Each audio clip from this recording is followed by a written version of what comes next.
যা ঠান্ডা পড়েছে, এই ঠান্ডায় মোরলা মাছ না খেলে ঠাকুর পাপ দেবে।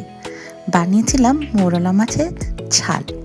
তার আগে বাজার থেকে মোরলা মাছগুলো এনে কড়কড়ে করে ভেজে নিয়েছিলাম। কড়াতে দিয়েছিলাম কালো জিরে আর পেঁয়াজ।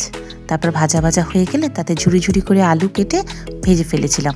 সাথে দিয়েছিলাম আদা রসুন বাটা, আর ওই লম্বা লম্বা করে বেগুনটা একটু পরে দিতে হবে, নইলে বেগুন আবার বেশি ভাজা হয়ে যাবে।